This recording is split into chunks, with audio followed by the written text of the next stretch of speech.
It's the Ross Tucker Football Podcast. Oh, yeah, it is. But it's not just any Ross Tucker Football Podcast. It is a Power Rankings Tuesday, and it's presented by DraftKings.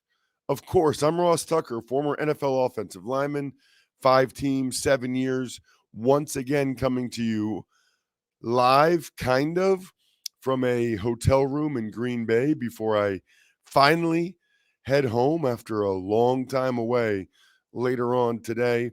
It is a new week, which means we'll have a new Spread the Word winner via social media. I am loving when people quote tweet at Ross Tucker Pod. That'll probably be the winner. If I see something else that jumps out to me, then maybe not. But I love when people do that. So please quote tweet at Ross Tucker Pod with your comments on any of the shows or anything about the shows. Love it. We'll have a new sponsor confirmation email winner. We do have some new sponsors like Fitbod. We've had Masterworks and AG1 for a while. You know how I feel about SimpliSafe. And then the YouTube shout out. I'm always a big fan of youtube.com/Ross Tucker NFL.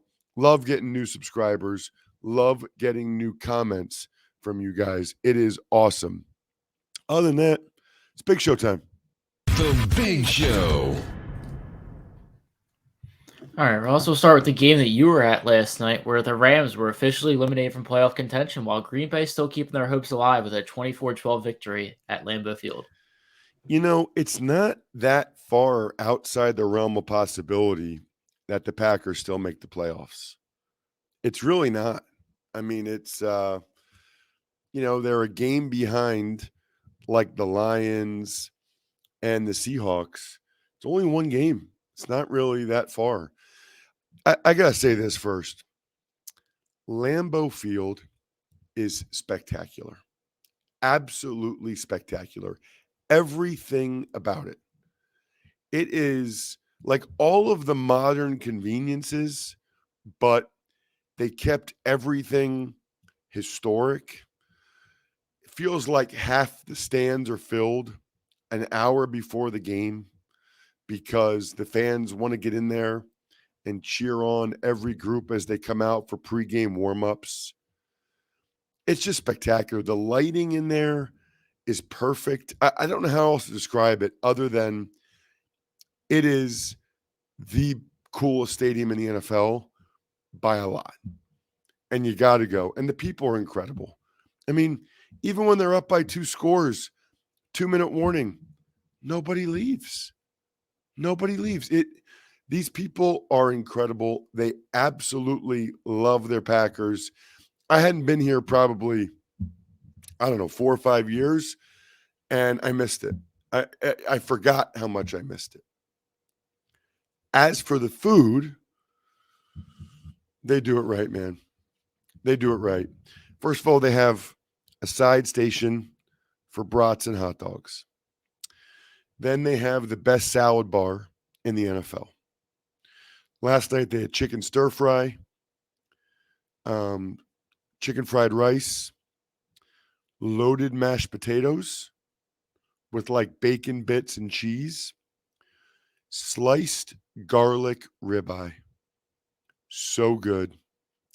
They had a bunch of cookies, which I appreciate very much. A bunch of cookies. I like the peanut butter cookies. And then they had Coke Zero. Really, really good performance. I had the loaded mashed and garlic ribeye right when I got there. Then I had the salad right before kick. Then I had 2 brats and chili at halftime. If you're playing in a stadium where it's that cold, chili should be mandatory at halftime. Mandatory. That was amazing. I got to give him an A. I got to give him an A for that. By the way, quick side note. At halftime, I ran into Brooks Koepka. Jack, the golfer. You know the golfer? I do know Brooks who Brooks Koepka? Koepka. I do know who Brooks Koepka is, yes. Yeah, he's my favorite golfer because he looks like he played linebacker in high school. And I told him that. I go, dude, you're my favorite golfer. He's like, oh, thanks, man. I'm like, not for the golf. I'm not really into golf, but you look like you played linebacker in high school. He laughed. I said, did you by any chance play high school football? And he said, no, I was too much of a, and I won't say the word that he said after that because this is a family show. But man, that was funny. As for the game itself, you know, Rams came to play again, so I give them credit for that. Green Bay marched on their first drive, run and pass, until it's funny, they had like intentional incidental contact on Jalen Ramsey. Like it was like he tripped the guy, but it was like intentional. You can see him like trip him. And then Rodgers took a sack, so the Packers had to settle for a field goal. Then I don't know why, but Alan Lazard like stopped running his route, and Rodgers threw it well over the head of Lazard because he started to slow down, which led to an interception. And then the Rams kind of moved the ball, running Baker Mayfield. They kick a field goal. It's 3-3.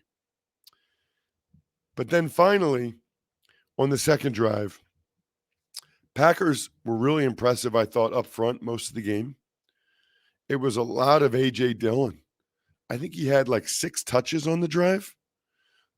And then Randall Cobb had a couple clutch catches. And they had that awesome touchdown where A.J. Dillon like powered through and had a bunch of O linemen push him from behind to get in the end zone. That was awesome. That was really, really cool. But then you know what? Baker, I thought, is a good fit for McVay's offense with all of the bootlegs and play action. And he was able to get the Rams a 54-yard field goal to make it 10-6 at halftime. So we had a pretty good game. In the second half, Packers just kind of took over. Especially a penalty against the Rams helped them on that first drive. Throws to Aaron Jones out of the backfield, Christian Watson. They go up 17-6. Then Aaron Rodgers had a beautiful pass to Mercedes Lewis, who wasn't even supposed to go out for the route. They're up 24-6. Credit to Baker and the Rams. They kept fighting, and they got a Higbee touchdown to make it 24-12. That was actually all of the scoring. There was a Baker interception, Aaron Jones fumble, and the Packers pretty much ran out the clock the last 9 minutes or whatever of the game. Awesome game. Packers are not out of this. Preston Smith and Quay Walker, really impressive on defense for the Packers. And it really just looks like Aaron Rodgers is having fun out there, which is nice to see. Because other times he seems like miserable. So anyway, it was an awesome game, but I'm also ready to be home. Thankfully, I know my family is safe, and I have that peace of mind because of SimpliSafe. Whether it's a holiday gift to your family or yourself, or maybe it's a New Year's resolution, why don't you start with making sure your family's safe? I got even another one. On my flight to Green Bay, I could hear a mom sitting next to me talking with her daughter, and was concerned that her one daughter might have people over, might have a party, didn't really trust her. Listen, you have the HD security camera from SimpliSafe. It's over. There's no discussion. There's no wondering. Like you could save. I even said this to the lady. I was like, you should get SimpliSafe. You should have a camera. Then you don't even have to worry about it. She's like, I know, we should. That's the way a lot of you guys are. I know. No, do it. Customize the perfect system for your home in just a few minutes at simplisafe.com/Tucker. Go today and claim a free indoor security camera plus 20% off your order with interactive monitoring. That's SimpliSafe.com/Tucker. There's no safe like SimpliSafe. It's time for the all-important power rankings. The worst team in the history of the NFL is... Number 32 is the Arizona Cardinals. Right now, I think they're even worse than the Texans. Texans have played really well 2 weeks in a row against good teams, and they just went to overtime with the Chiefs. Whereas the Cardinals, they lose by 2 scores to the Broncos, to the Denver Broncos with Brett Rippon as their quarterback. Number 31 is the Houston Texans. Well, I kind of just talked about it, right? I mean, this is almost best case scenario for the Texans on some level. They show that they've got some talented young guys. They play better, but they still lose to make sure they get the number 1 pick. Number 30, we have from last night, Los Angeles Rams. You know, they're not that bad, especially with Baker playing pretty solid football, but I'm not sure I know for sure or think they're better than some of these teams ahead of them. Number 29, the Denver Broncos.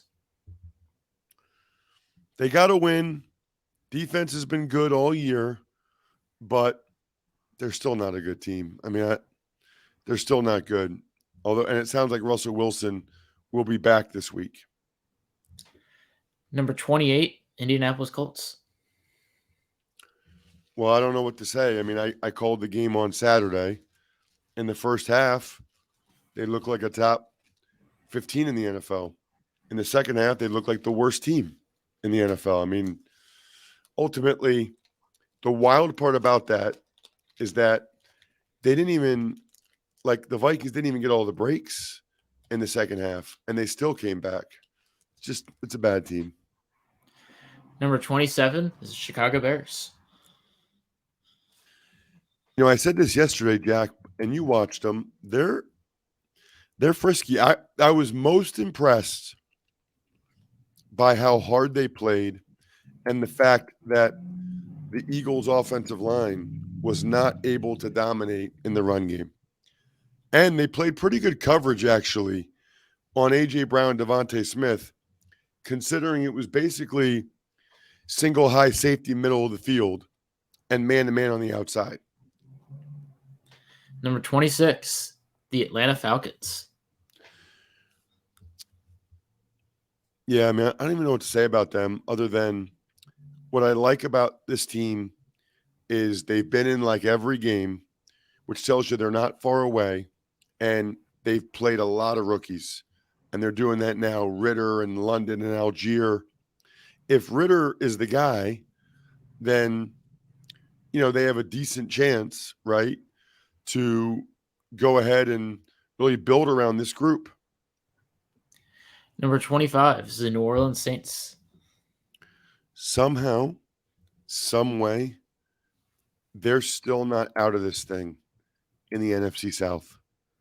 I mean, that is kind of gross for the NFC South, but also true. Number 24, Cleveland Browns. So I guess credit to their defense. I still don't know why the Ravens didn't run it more against like a historically bad run defense. Not sure I understand that or ever will. But kudos to the Browns. They got to win. You know, I'm still hoping and looking and waiting to see more from Deshaun Watson. It's been 3 starts now. Number 23 is the Carolina Panthers. Very disappointing loss. Very. There's just no other way around it. I mean, that was bad. You know, they had a lot to play for, and the Steelers kind of didn't. You know, the Panthers take care of business in that game. They're tied for first place in the NFC South, but the Steelers came in and kind of pushed them around. Number 22 is the aforementioned Pittsburgh Steelers. Who I will see Saturday night, Christmas Eve, against the Raiders. Looking forward to that one. Steelers, Raiders, 50th anniversary of the Immaculate Reception. Just should be a cool night. And Steelers are coming off pretty impressive win. Number 21 is the Tampa Bay Buccaneers. They're just bad. I mean, like the Colts, they kind of fooled me in the first half and actually looked pretty good. But second half, the wheels completely, totally fell off. Number 20 is the Las Vegas Raiders. I mean, it's uncanny how many times they've had leads and blown them. Only this time, they found a way to tie it back up and then miraculously win it. But they're still not a very good team. Number 19 is the Green Bay Packers. You know, with them having Dobbs back, along with Watson and Lazard and Randall Cobb, if A.J. Dillon's healthy and Aaron Jones, O-line's playing better, Packers defense was better last night. You can see why they've been so good the last couple of years. Number 18 is the Tennessee Titans. How many games have they lost in a row now? It feels like they've lost a bunch of games in a row. Yeah. I mean, that is very unlike the Titans. They just can't find a way to buy a win. Number 17, New England Patriots. Middling. I mean, what else is there to say? They are a very, very middling team at this point. They're not a well-coached team, and it would be surprising now if they made the playoffs. I mean, they're still in the race, but that would surprise me. That was a big, big loss for them. Big loss. Because now they're behind the Ravens, Chargers, and Dolphins, and tied with the Jets. Number 16, Washington Commanders.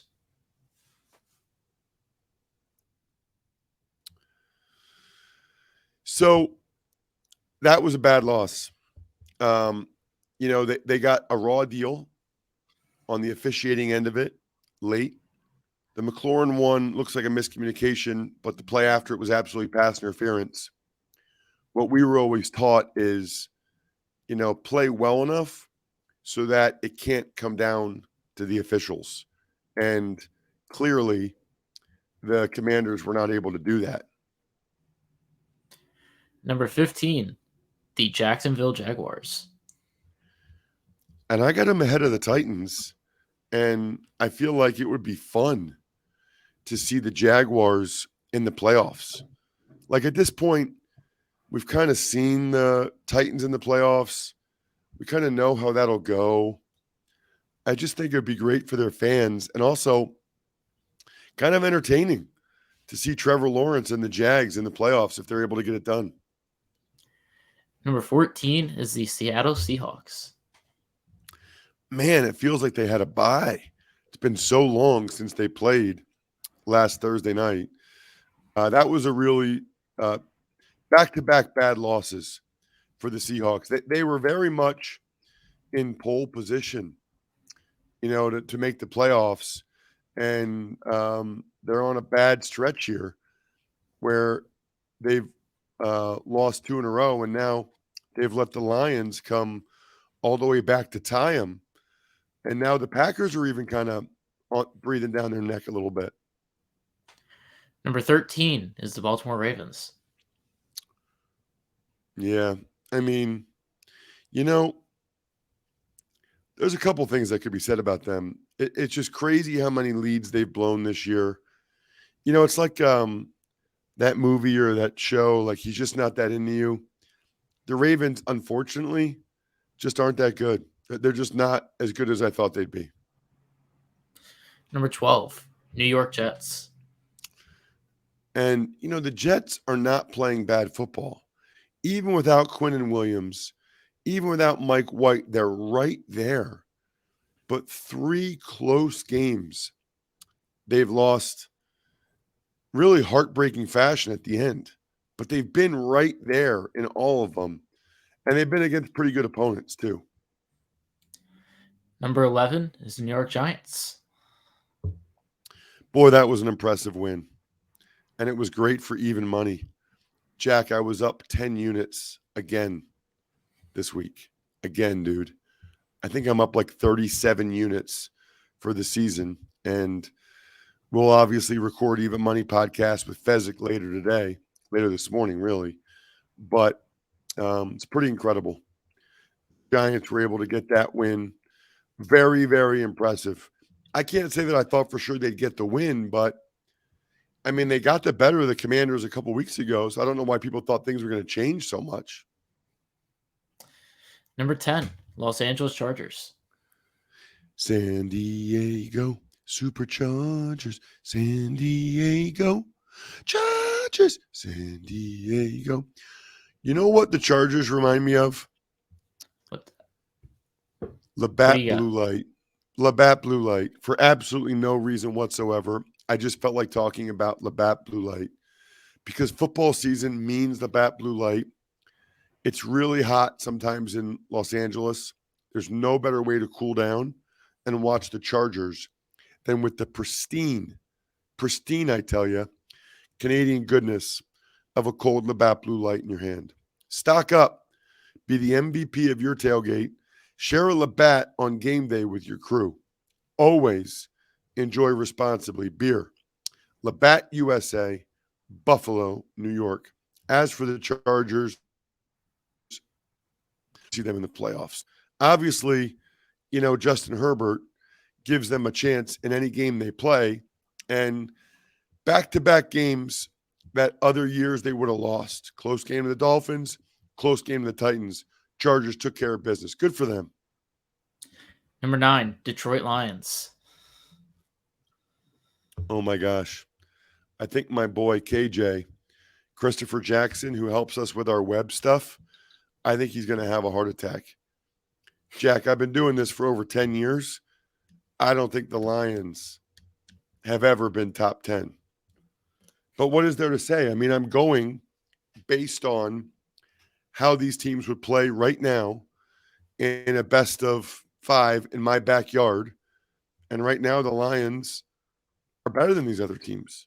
They're playing better than other teams. How many games have they won in a row now?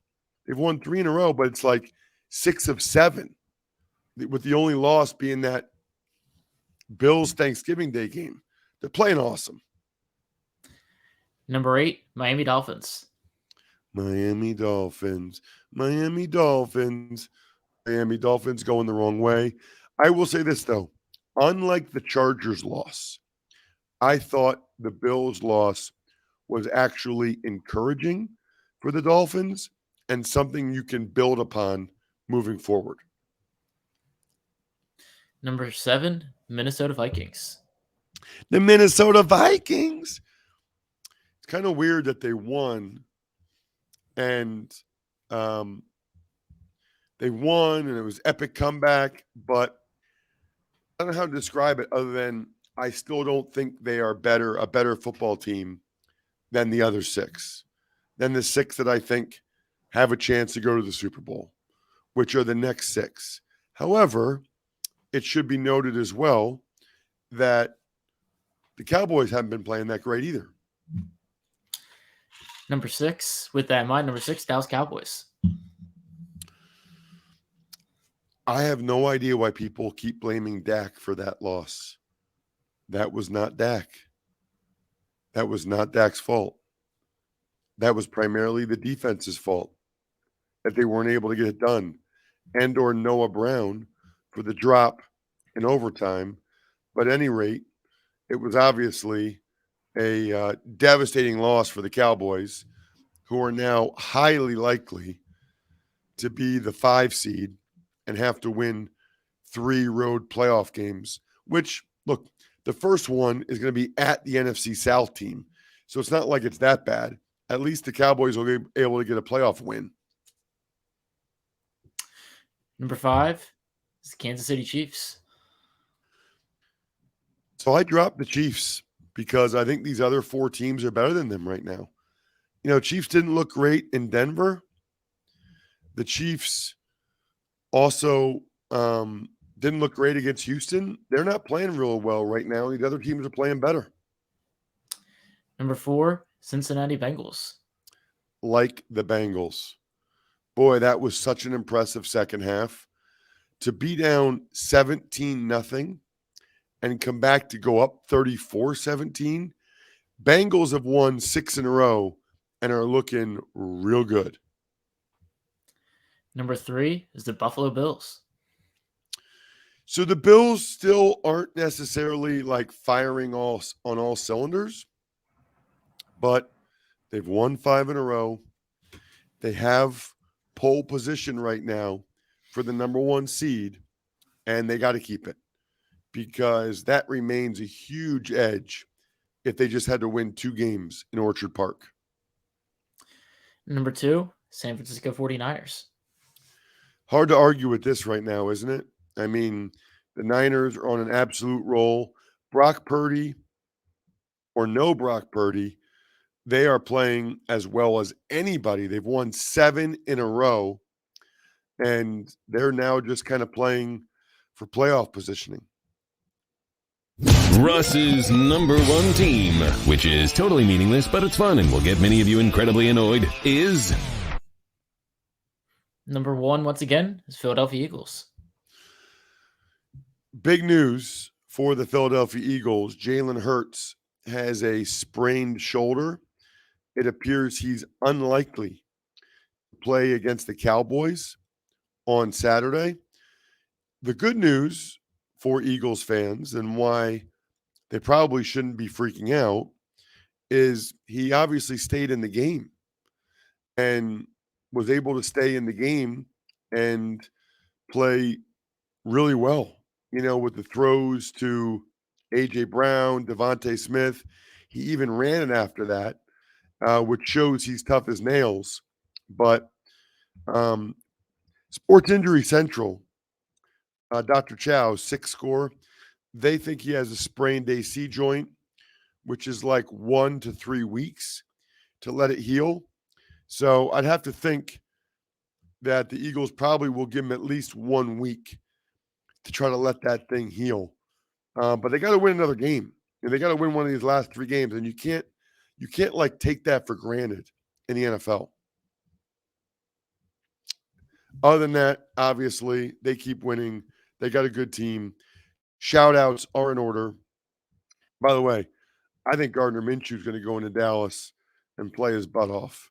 Shout outs to Pizza Boy Brewing, Sporticulture, HumanHeadNYC.com, SteakhouseSports.com, Go-Bengals.com, Evergreen Economics, Vision Comics with an X, BackOfficeScheduler.com, and it is not too late, my friends, MyFrontPageStory.com. I think we're done here. Thanks for listening to the Ross Tucker Football Podcast. Make sure to also subscribe to the Fantasy Feast, Even Money, Business of Sports, and College Draft. All available at Apple Podcasts, RossTucker.com, or wherever podcasts can be found.